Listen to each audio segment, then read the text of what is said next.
हाम्रो काकीमाको यहाँ रोटी दामी हुन्छ। यस्तो रोटी त म लाइफमा फर्स्ट टाइम खाएको है साथीभाइ। यस्तो रोटी मैले कहिले खाएको थिइनँ। यहीँ आएर देखेँ यो रोटी नाम के बोल्यो? पलाई पलाई पलाई रोटी यो चाहिँ फर्स्ट टाइम खाएको मैले लाइफमा। दाम छ 10-15 कुडी होइन काकीमा?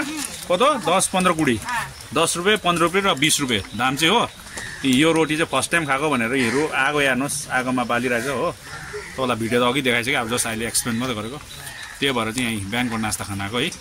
यो चाहिँ हो मुर्सिदाबाद भन्ने जग्गामा। यहाँ पलाइन रोटी अरे नाम पनि। फर्स्ट टाइम खाएको साथीभाइ। यो चाहिँ के मिक्स गर्यो हो एखने? तीनटा गहुँ चावल और की बोलेन? हाई कोलाई माने कि एटा? कोलाई दाल खाना हो दाल। ओ दाल ना?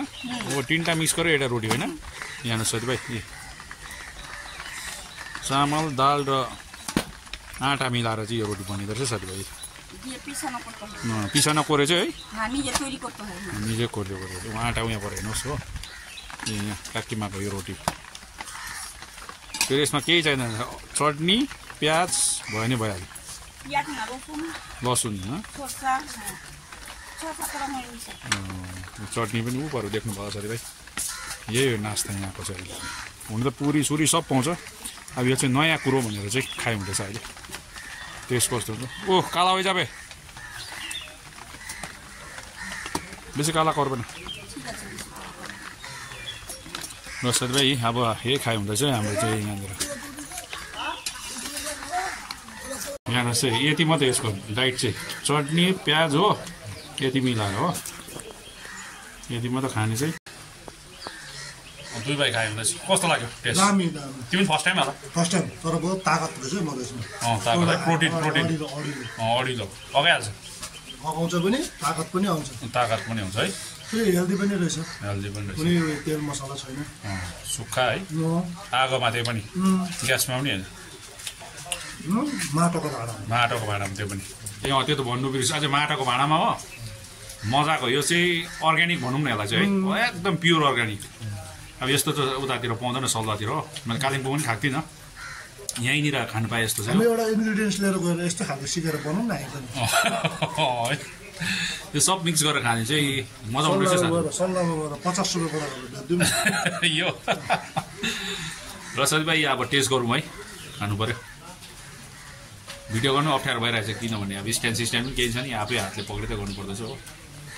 राम्रो भयो यो साथीभाइ। तिमीले लिएर आयो मलाई बुझ्यौ?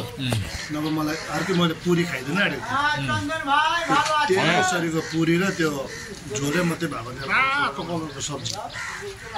के भने म यहाँ यो खाउँ लाग्यो त कस्तो हुँदछ भनेर। अस्तिबाट खाएको मैले।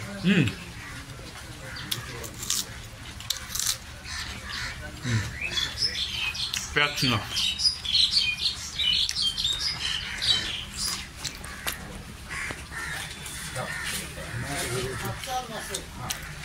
दामी साथीभाइ।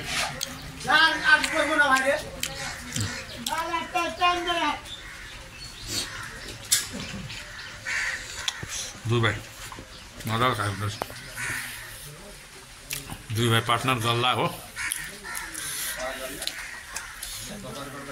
खाना खाँदा आउँदैछ मेरो ज्यादा ठुलो भएर मोटो हुँदैछ नि त पाक्लो। यसलाई सानो डल्लो बनाएर गऱ्यो भने चाहिँ 7-8 रोटी चाहिँ निक्लिन्छ होइन? जतिको मोटो छ यो 7 रोटी आरामले निक्लिन्छ। त्यसको मतलब हामीले खाँदैछौँ एउटा हिसाबले भयो 7वटा भनेपछि कत्रो डल्ला त चाहिँ अगाउँछ। ठिक हो 7वटा पुरी खायो भने चाहिँ यो एउटा खाने बराबरको इक्को भएन 7वटा पुरी भन्दा बेसी हुन्छ नि मैले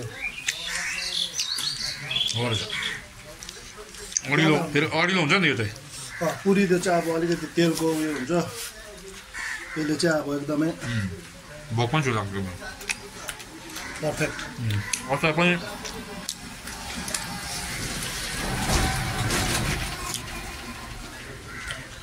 यो अचार उयस होला हौ कोदोहरू हालेको होइन सर्सोहरू छ सर्सो कोदो अरे सर्सो मिठो छ त अचार दामी यो रोटी चाहिँ यही अचारसँग खानु सक्छ हाम्रो डल्ले खोर्सानी अचारसँग पनि दामी हुन्छ सिद्रा कतार यो रोटी चाहिँ सिद्रा कतारसँग ढेँडो खाएको टाइपको हुन्छ नि यो सिधा कच्चाहरू चिन्ता चट्टा खाइदिन्छ नि म र यो चाहिँ मलाई अहिले के जस्तो लाग्यो अहिले ठिक्क मेरो दिमागमा आयो ढेँडो खान्छ नि ढेँडो हाम्रो नेपालीमा सेम ढेँडो चाहिँ अब गिलो हुन्छ अब यो चाहिँ सुक्खा छ तर टेस्ट चाहिँ सेम ढेँडोको जस्तो क्या साथीभाइ पानी तेल सेल केही छैन दामी मजा लाग्यो मलाई